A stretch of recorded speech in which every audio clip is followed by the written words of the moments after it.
podcast, your deep dive into the divine wisdom of the tarot. I'm your host, Camille A. Saunders, your hallowed high priestess, tarot reader, and professional witch. And today I'm talking about tarot for Florence and the Machine Everybody Scream tour. Whether you're a seasoned tarot reader or just starting to explore, this podcast offers insights, intuitive messages, and practical advice drawn from the cards. Each episode is designed to help you connect with your inner wisdom, find clarity in your decisions, and tap into the energy of the universe. Tune in every Monday morning to check out the latest episode. If you love the show, the best way to support it for free is by listening, leaving a review, and subscribing or following in your favorite podcast app. If you want to access the most up-to-date information on my upcoming events, presentations, musings, and info and photos of my day-to-day life, my newsletter is a one-stop shop. I just published my Hallowed High Priestess unique tarot spread that I created into a workbook, so you can try it out on your own. I'll have the link in the show notes. Or if you'd like to get a 30-minute 5-card tarot reading from me, you can go to my Hallowed High Priestess tarot reading link to book that now. If you're interested or know someone that might be a good fit to be a guest on the podcast, please fill out my form. That is also linked in the show notes. And again, you can find any of the links for these offers in the show notes generally or on Patreon, in addition to the images of the cards I pull for each episode. So, last month I kicked off this, series I'm doing about connecting music albums to tarot cards. So, last time I talked about Iluka and the Wings tour that I got to see in Seattle at the end of February. And this will be for Florence and the Machine, the band, and their Everybody Scream tour. So the album is called Everybody Scream. It came out in November 2025, or it came out on Halloween. So I guess maybe it premiered on November 1st, but came out on Halloween. She made a joke on Seth Meyers' late night show talking about that she's Florence and the Machine. The album is Everybody Scream on Halloween. And she was like, yes, it all rhymes. And yes, I wanted it to come out on Halloween. So that was very fun. I've been listening to Florence and the Machine since college and the Lungs album then. But yeah, I'm going to be seeing her on May 13th, which is after I record this episode for me, but before it comes out for you. And I'm seeing her in Portland, Oregon. She will still be on tour. I think she started in February.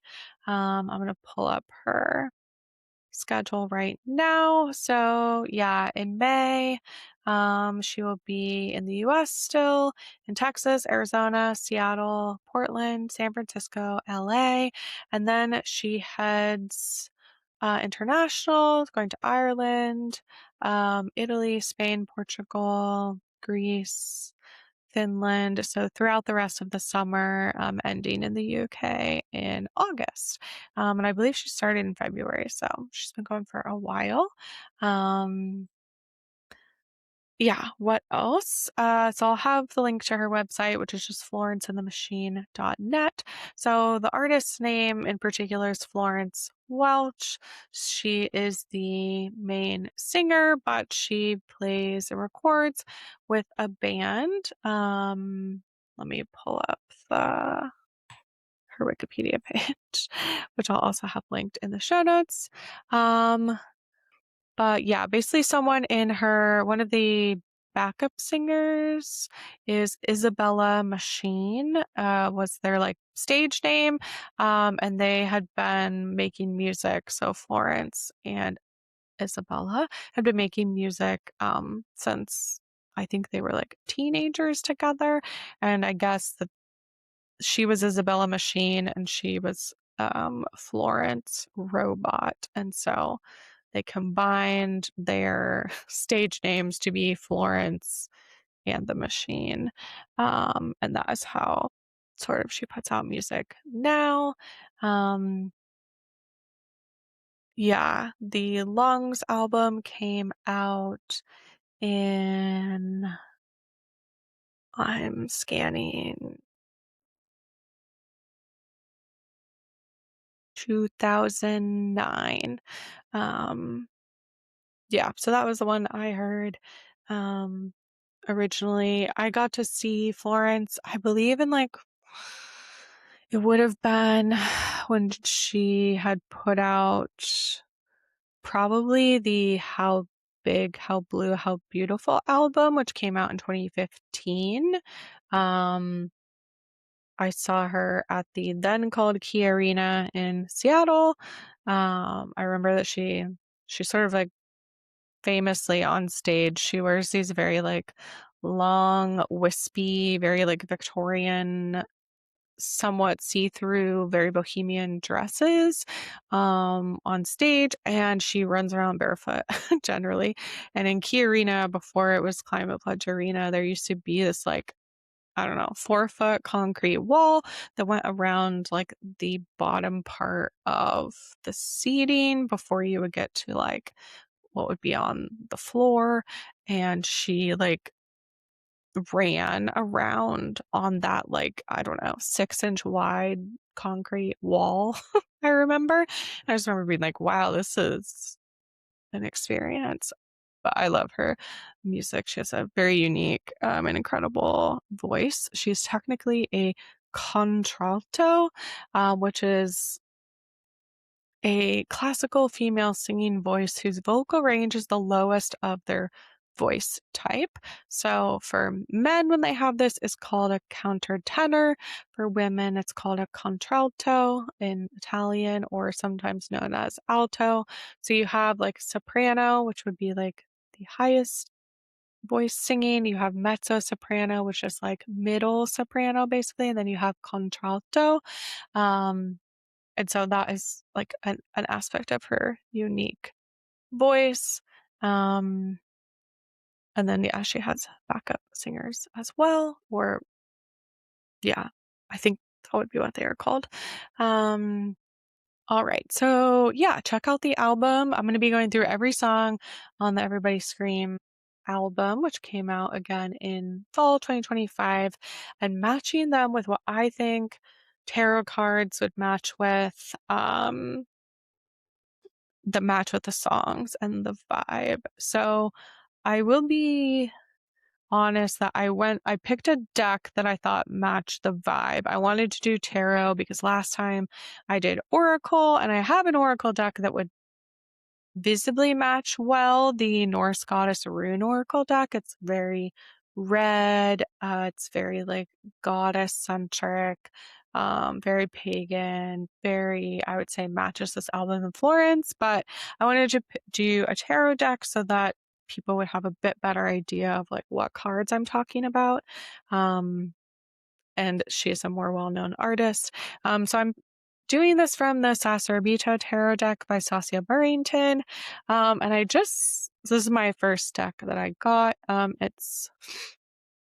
show you on the back of the cards here, but um, this is the deck here. So it's sort of red and black as well. But actually on the side of the box, it says love, lost, lust, lore. Um, and I feel like that is very emblematic of this album.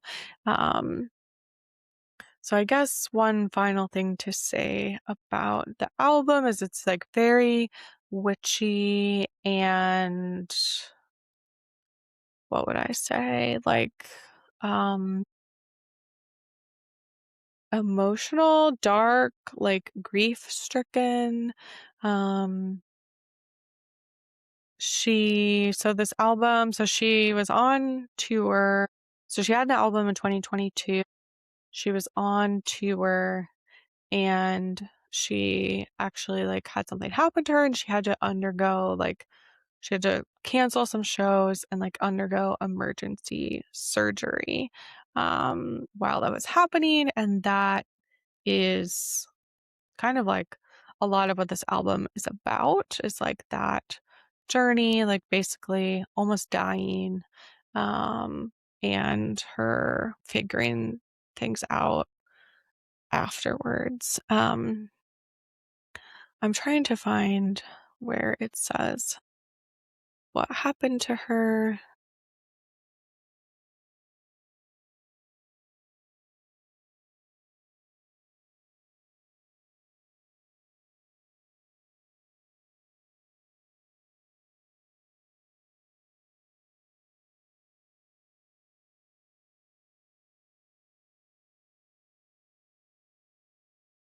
But anyway, I found an article talking about it. But basically, she didn't reveal it at the time. She just said I had a emergency undergo like life-saving emergency surgery, and she actually had an ectopic pregnancy.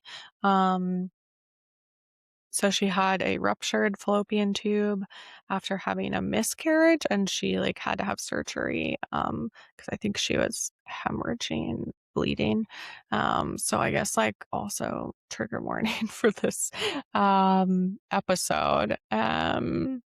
But I also think it's like very important to know because that's a lot of like what she talks about on the album. So yeah, she got pregnant. She had miscarriage and it almost killed her because of just the way that it happened. Um, and so she canceled some shows at the time and kind of didn't tell people about exactly what was going on. And then later talked about it. And like an ectopic pregnancy is where like the egg implants itself outside of the womb and it can be very dangerous. Um, And yeah, she had like life-threatening internal bleeding and had to have surgery to like remove it. And so that is a lot of what the album is about. So it's very I mean it's called Everybody Scream. Like there's definitely a an aspect of it that sounds like what that is, where I would say it's about like her again this sort of like she even says, I think at one point that like this thing that created life, like almost also like almost killed me. Um, and this album is her kind of like working through that or coming back from it. I have some quotes from the song lyrics at different points as I go through each card and each song. But let's just start with the first one. So the first song is called Everybody Scream. So it's the name of the album, also the name of the first song. And so yeah, oh, what I was gonna say earlier was that I actually like sat and pulled tarot cards first, and I pulled a lot. I pulled more than there are songs. And then I sort of was like, oh, I think these match to some of the songs. So some of the songs I have two cards for, but most of them only one. I have them all laid out next to me. But yeah, so Everybody Screams. She has a music video for this one. So if you, again, want to get more of the vibe, you can watch that. But it's basically very like, I would say like 1950s, like female hysteria, like, or even kind of like Salem witch trials vibes of like women screaming, looking like they're sort of being possessed. So for this one, I picked the Empress Reversed and the Knight of Swords. So for the Empress Reversed, I just really thought of this because there's sort of this like I think of it as like it's like mothering inverted. So the Empress is like all about fertility and um on this particular iteration of the card, it's like floral, very spring, very like we're having all these wonderful things happen. And then also, right, in how she talks about this album, like this mothering was like inverted into this like screaming into the void, into this thing that like almost killed her. And really she talks about in one of the songs that there was like a before and an after, and now she's in the after. And so that's sort of why I picked that card. I also thought the Knight of Swords was here because she has this sort of like tactful, like, or blunt, like some of the lyrics are, or just that she really wants to like take action, right? It's like, okay, this thing happened to me. I made it through it, but now I'm like dealing with, I like physically made it through, but now I'm kind of like emotionally, mentally dealing with like what all happened and the grief of all of it. And now I'm trying to think about like, what do I do with that grief? And a lot of art is created. I mean, I would say all art is created like with emotion. And that can come also from quote unquote negative emotions or grief. Um, and so I think that that's a lot of like what this album is playing with is sort of the idea of like, what does it mean to be a woman, to have this like ability to create or destroy life, to have your own life, or in the balance to have. She even has a song that says you can have it all, where she plays with this idea of like, what does it mean to have it all, and like what do we even say when we mean that? And of course it really only gets applied to women, so I think there's just a lot of themes with that with the album. But she has this sort of approach in that song of like, right, screaming is cathartic in a lot of ways, like in the same way that crying, it's like a physical thing that helps release or process emotion. And the music video has a lot of screaming in it. I mean, you don't hear the screaming, but she actually has like a playlist on her YouTube channel. Um, Maybe I'll grab that and link it, where she has this like intro to before the first song starts, where she's like digging a hole with like a stone, and then she's just like screaming into the hole, and the camera is like coming out of the hole and can see her. So right there is this literal like screaming into the void feeling of it.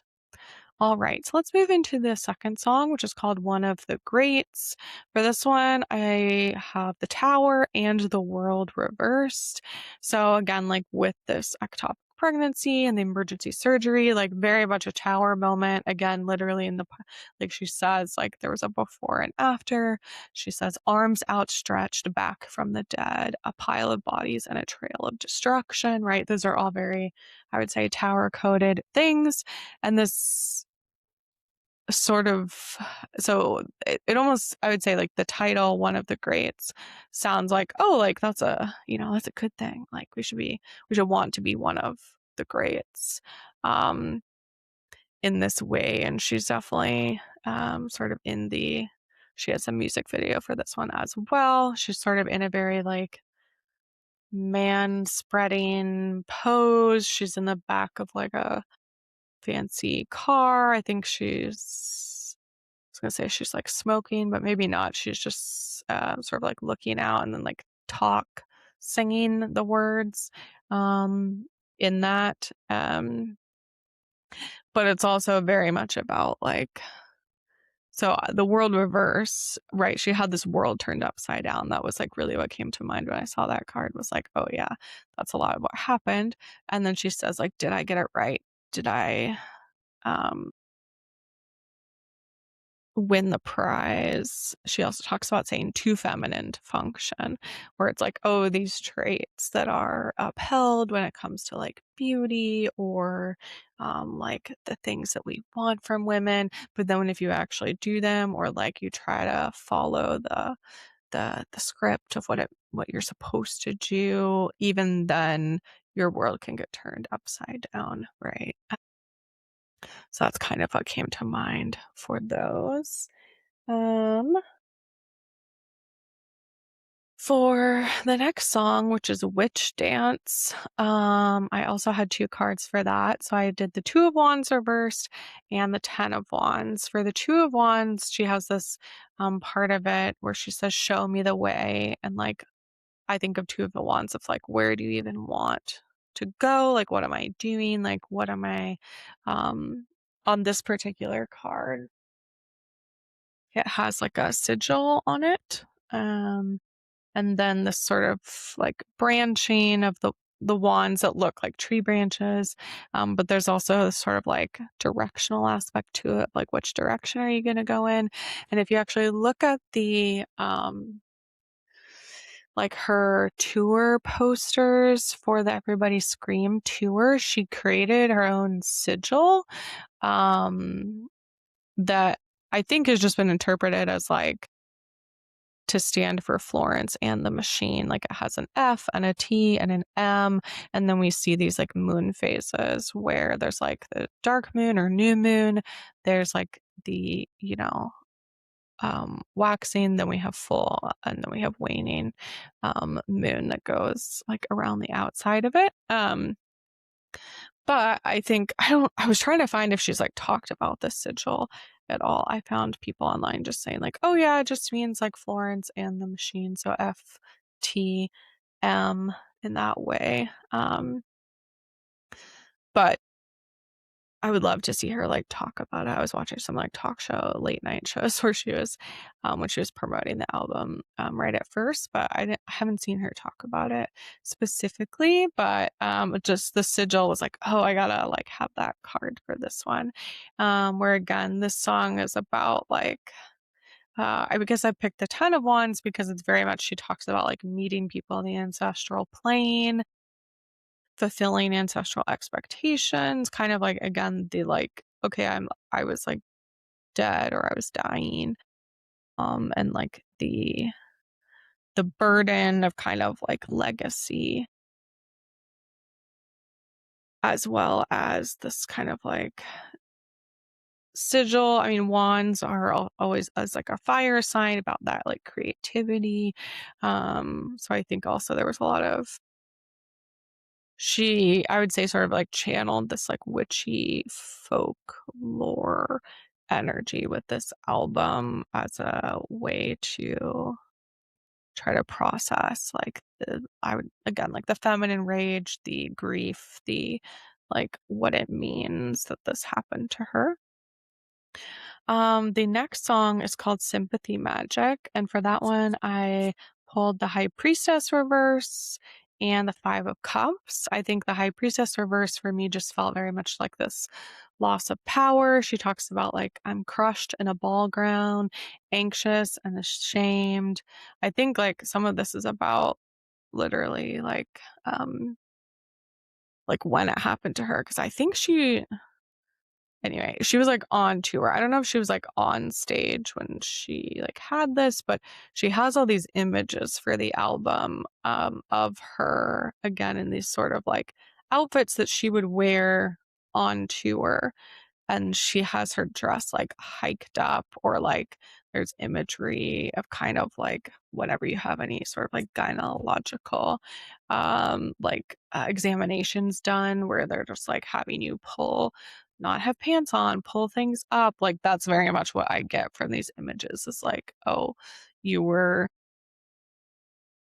in a ball gown, she says, anxious and ashamed, just in this stance of like, it doesn't feel good. I don't know what happened. I no longer try to be good. It didn't keep me safe like you told me that it would. And I feel like that's such a, like, women are told, girls are told that like, if you just do these things, you'll be safe in the world. This will happen to you. This will be good, quote unquote.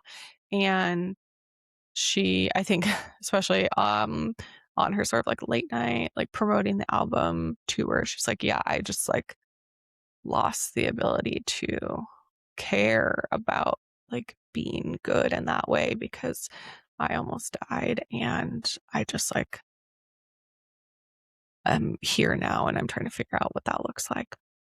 So when I think of the High Priestess, right, upright, we have like intuition.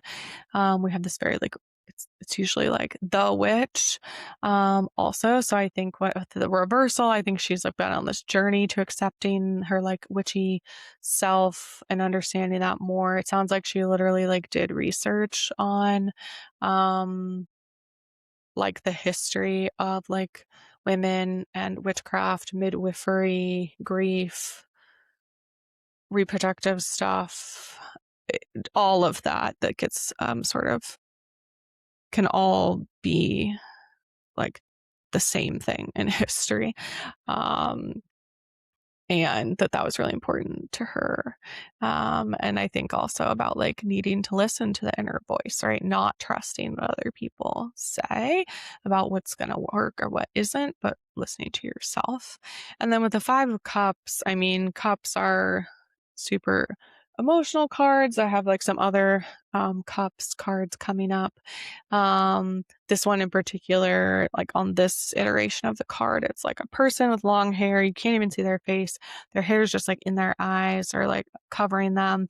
And there's just like she's like in a pool of water, like again, looking like she's like cried a river kind of thing. And in the song, she says, again, there's no only after or before, tear me wide open.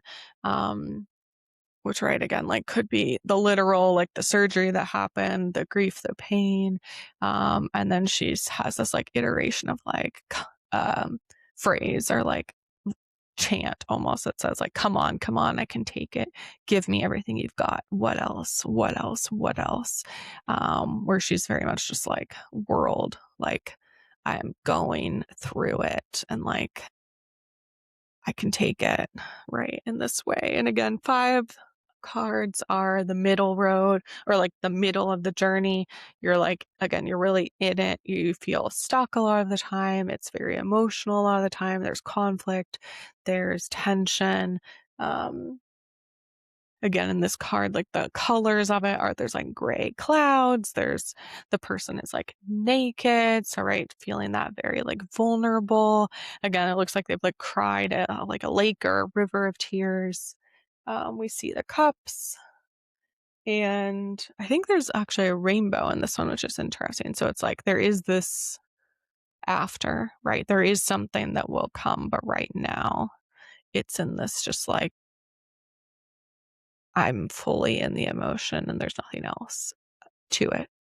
The next song is called Perfume and Milk. So for this one, I had another Cups card. The 4 of Cups are reversed. She says the phrases, all shall be well, a prayer is a spell, healing is slow, it comes and goes.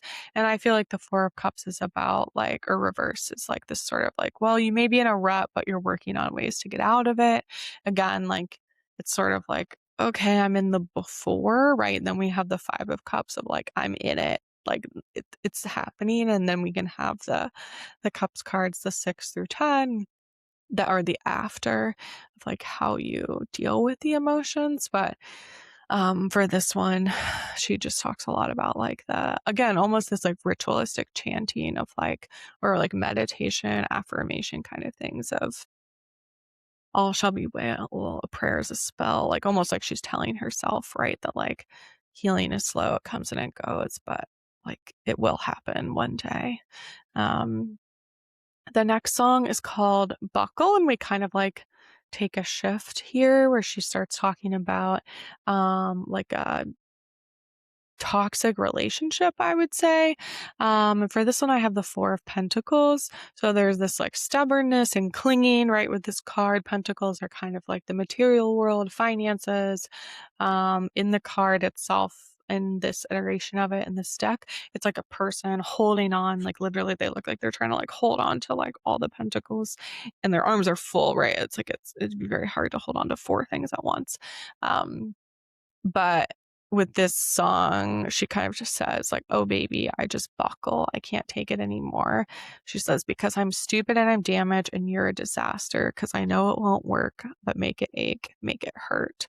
Where again, she's kind of in this, like she says, I buckle, like I could stand up to you or my right or like for myself, but instead I like give in. I buckle. And so she kind of says the like, I'm the buckle on your belt, of like, I'm still in this relationship, even though it's like not doing anything good for me. But when I try to like set boundaries, I can't take it anymore. I just buckle. And that she has these like negative ideas of herself, like I'm stupid, I'm damaged, and you're a disaster. And that she knows it won't work. But there is this level of like, but I'm still holding on, like almost like I don't really know why, but I'm just like doing it to do it or because I don't know what else to do. Um, the next song is Kraken. So she really talks about, I mean, it's like Kraken, like the monster, the like sea creature, of the Kraken, um, which is just like a mythical intense octopus, I would say. Like, if you don't really know, it's funny, in Seattle, our hockey team is called the Seattle Kraken. So there's a lot of Kraken imagery and like they get told in like folk folklore of when people would have to travel long distances over the ocean or different things. For this one, I use the Justice card because she talks about like, I think she's sort of saying like, I'm the monster, like you made me into this monster, like I'm the Kraken and like I'm gonna take you down. She says there's nothing you can do. Some things it seems are catching up with you. Do you see me now? And I feel like she very much is saying like, you're toxic and like karma is catching up to you and like now you made me into this monster of the Kraken. She even talks about like the one eye of the Kraken, that like the red eye or whatever it is that's like that you're gonna see and then you're gonna know that I'm coming for you.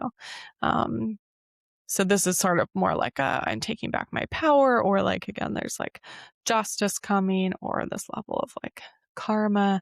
Also, in this card itself, it's like one of those cards that I look at and I'm like, ugh, which sometimes just happens in certain decks. I have that with like uh, the the devil card in one of my decks that like shows a human that looks like a fetus with chains on, and I'm always just like, ugh.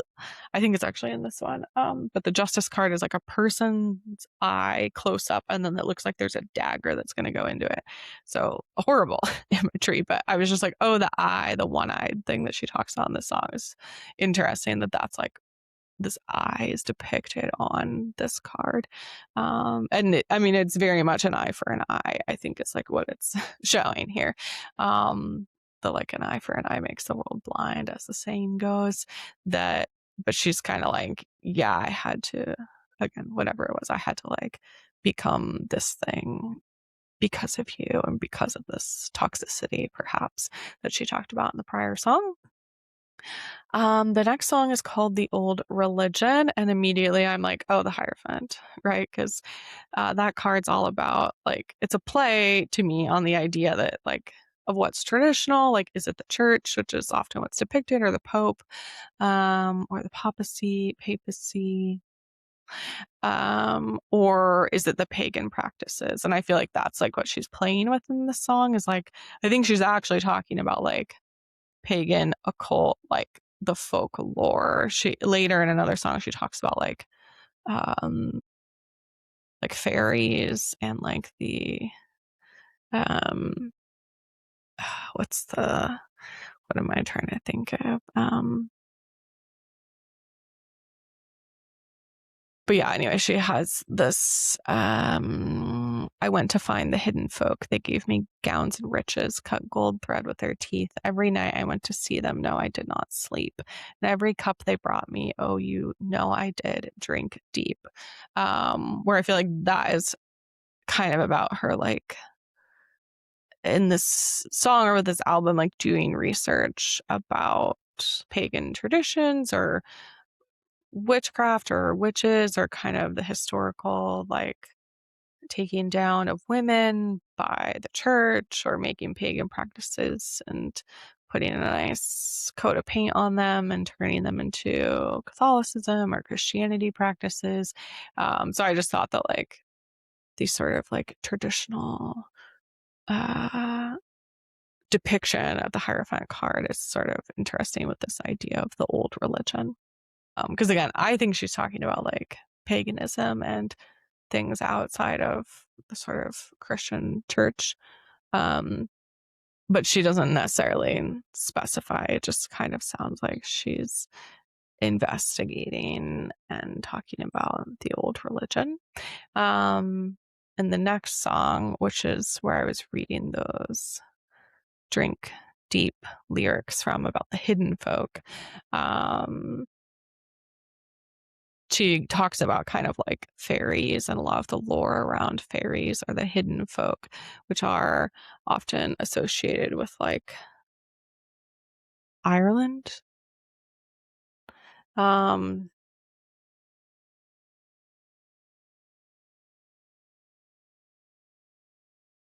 I'm trying to check my work here, but or the wee folk, or like but yeah, it's in Irish folklore that like fairies. And so I think in this song, like a lot of the lyrics she's talking about are like the lore around fairies or the little folk or hidden folk in that area of the world.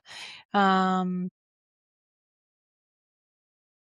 but also that there's this like, I mean, it's called Drink Deep, and there's a lot of imagery of like drinking out of a chalice. But she basically says, like, yes, it came from me, it was made from me, and still I drank deep.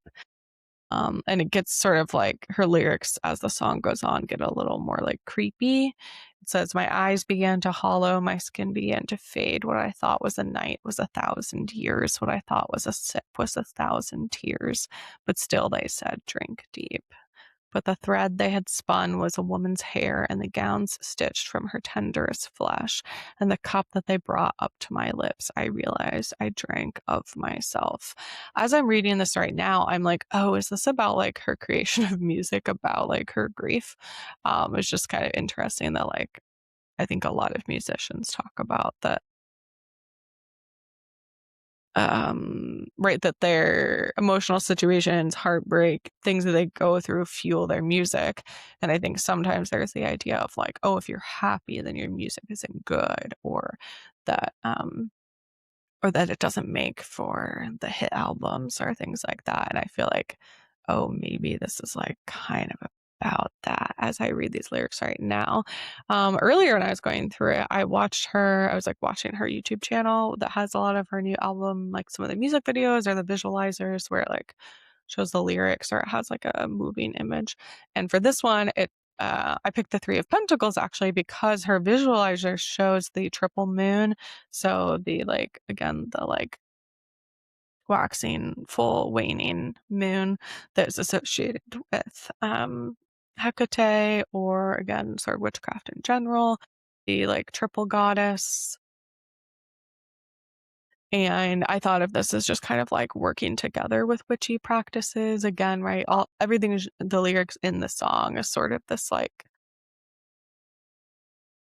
things that look good on the outside, but that maybe are like draining you on the inside. That's not how I feel about witchcraft things, but she talks a lot about like folk lore and how, um, and like what she's learned about it, I would say. So that's kind of what came up for me earlier. I don't totally know. Maybe there's a better card that fits with this. I was trying to think like we could have like the temperance card where again we have this like chalice where you're like drinking from it. That's sometimes depicted with temperance, but I couldn't quite match that to the lyrics after. The 10th song of the album is called Music by Men, and for this one I picked the Ten of Swords reversed. I didn't write down why I picked it, but she kind of, I would say, sort of like disparagingly talks about the like,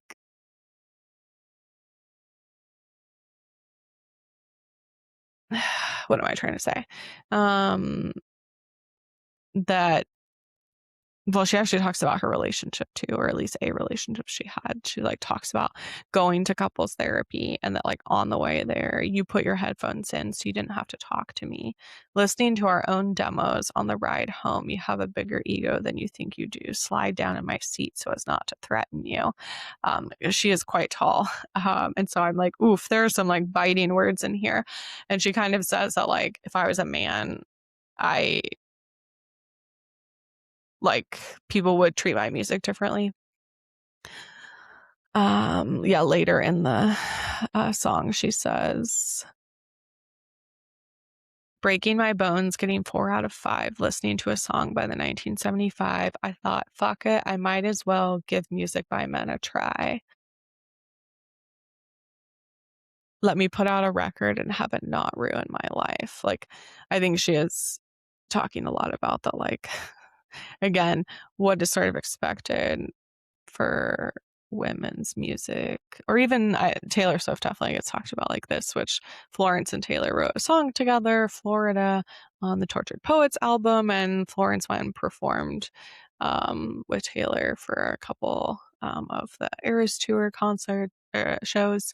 So I know that they're definitely like on the same page about this, but where people like belittle the fact that it's like, oh, why is Taylor Swift talk about her boyfriends? And she's like, guys, it's like the songs are not just about the men, like they're about my experiences, and things that happened to me and kind of like the alchemy of creating music from your own life, which is what most musicians do. But with women, it gets belittled a lot. So I just think that this is a song a lot about like feeling belittled. Um, and that she's trying to figure out something else. So when I thought about the cards, like the Ten of Swords to me, swords are about like overthinking, anxiety, just like in the mental plane. And so I feel like the Ten of Swords reverse is this kind of like, I've been overthinking, I've been trying to like do it like other people. And like, if I was another person, maybe I could do it that way, but I'm not. And so actually, I'm going to do what works for me. And yeah, maybe that is like talking about my grief and my life and like things like miscarriages or almost dying due to pregnancy or other things that women or people with uteruses bodies experience. Um, then she has a song called You Can Have It All, which I sort of touched on earlier, but right, sort of playing with this idea of like you can have it all. And again, I think like I picked a swords card, I picked the Four of Swords. The Four of Swords is sort of this like meditation, like recalibrating the mind, like healing from too much mental noise card. On the card that I have for this deck, it shows someone like meditating is what it looks like. And oops, sorry if that was loud. And like the swords are all pointed down into the ground and they look like they're like standing on their own around the person who's like cross-legged and has their eyes closed. So again, they look like they're meditating. And I feel like in this song, she is again playing with the idea of like, what does it mean to have it all? And it's very much, she talks about like the pregnancy, like being a mother, a musician, a partner. And she takes sort of like a stance against the sentiment that like female musicians can be everything. Um, when I was looking online about this, and people were talking about an earlier song that she made on another album, King. Um, and I guess when she was talking about um, that song. She was saying, like, in England and America, one constantly hears women can have everything career, family, success. I find this sentence absurd and unfair. In music, there is no parental leave, no support. When you have a child, you have to take yourself out of the profession. That you can have it all as a performance myth that burns us out. And you can have it all as my angry answer to that. And again, like it's definitely playing with this idea. And some people are like, oh yeah, she's saying that this is like a fuck you to that phrase.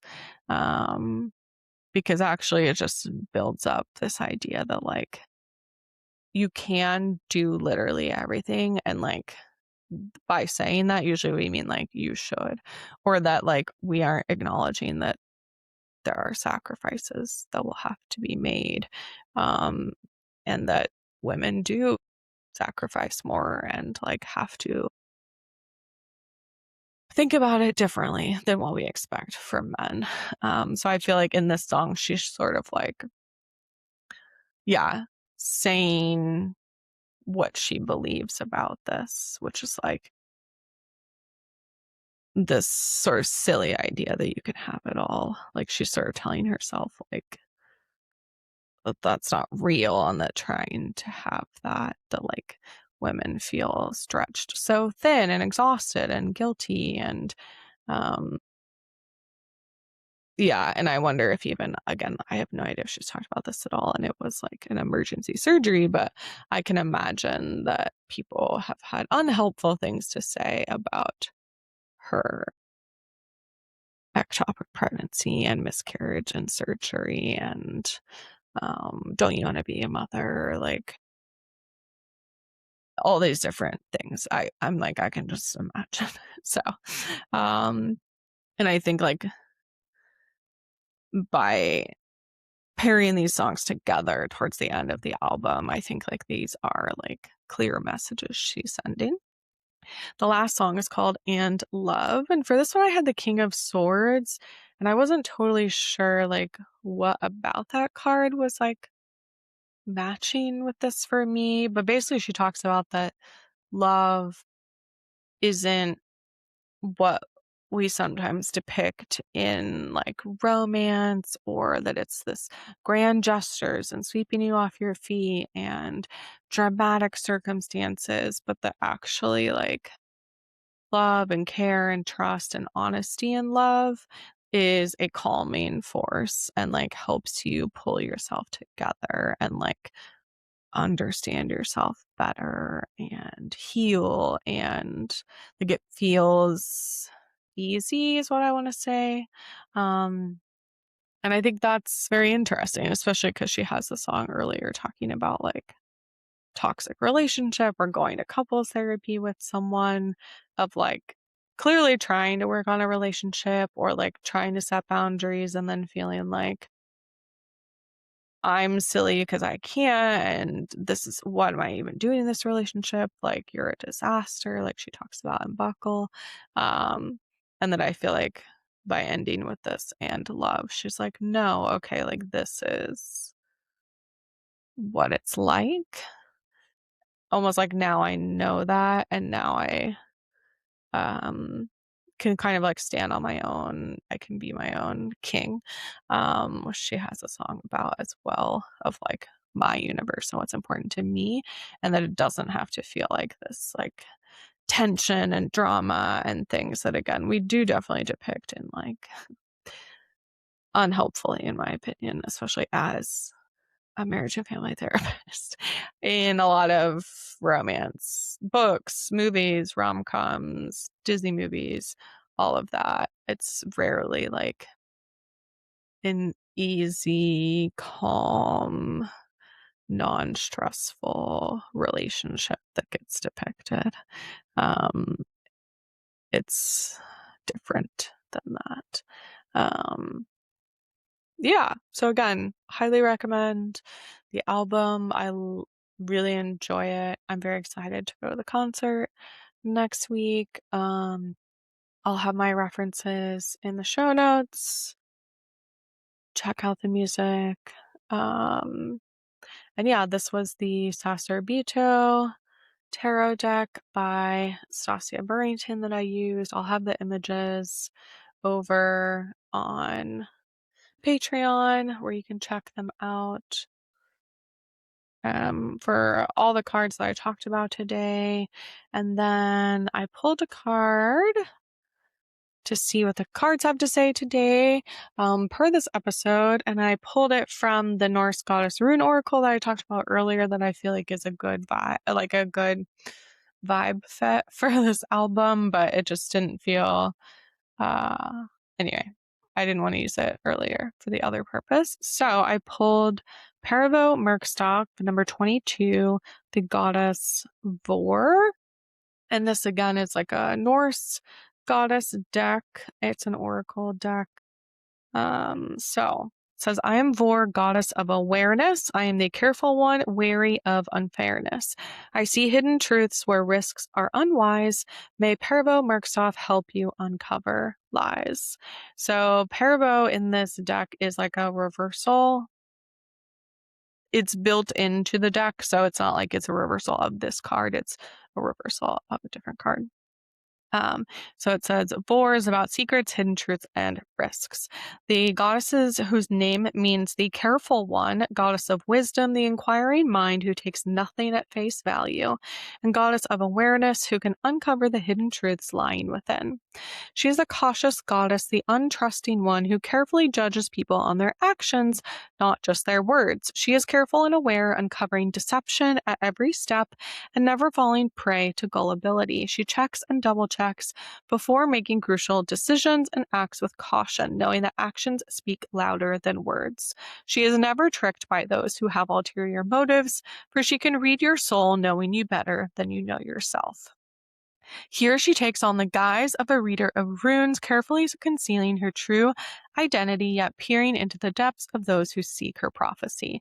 So in this card, the goddess is like dressed as like a tarot reader, but in Norse um,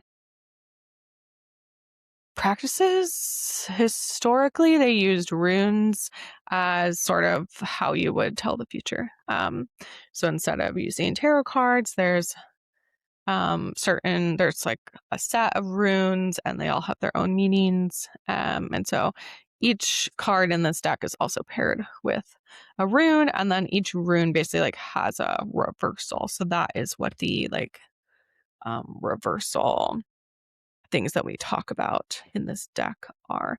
So like the 21st card was Pervo, which is like the upright, and then this is Pervo Merkstov, which is like the reversal. Um, let's see. Vor is the 10th goddess of the Asunjur, who is wise and searching of spirit so that none can conceal anything from her. It is a saying that a woman becomes aware of that of which she is informed. She depicts the qualities of a cautious mother protecting their child and stopping at nothing to find the true motives behind everyone in their child's life. Vor is not placated with honeyed words, fake smiles, or sparkling eyes. She is aware of the menace behind the eyes, the poison lacing the words. She can read your aura, analyze your vibration, and has the power of true awareness. So in the divination meeting, Pervo Merkstov is the rune of secrets. It warns of hidden truths and deception and lies that can often be hidden beyond the masks that people wear. It says you might be afraid of taking a chance, like double checking contracts or things, like maybe it's not a good time to enter partnerships or new relationships, or just that there's something going on in your life that they may be talking the talk, but it's unclear if they're actually walking the walk. I also just think that like with this episode and like the album that we're talking about, I feel like there's this aspect of Florence with this album where it does seem like she's sort of like, oh yeah, I'm not just gonna like take people at face value, or I'm not gonna be like caught up in again like what I've been told to do or what I've told like would save me or make me a good like woman.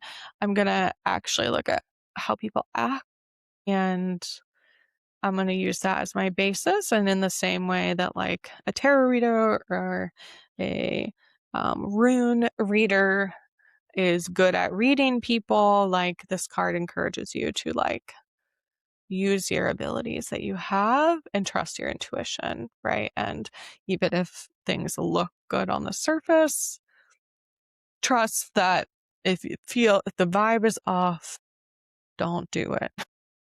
um yeah. Okay. So that is that card. Um, Thanks for checking out this episode. So, I put out weekly episodes published on Mondays. I put out guest episodes about once a month. Every episode is filmed on video now as of all of 2026. Those go out on Spotify and YouTube, and I think Apple Podcasts video has now launched. So look for them upcoming on Apple Podcasts as well. If you or someone you know would like to be a guest on the podcast, you can fill out my form to be a guest in the show notes. Links for the decks I talk about will always be in the show notes and on Patreon if you'd like to look at them or purchase them. And thanks for joining me today on Everyday Tarot. Tune in every Monday morning to check out the latest episode. You can email me, me@CamilleASaunders.com with your thoughts, questions, and more. All right, see you soon. Bye-bye.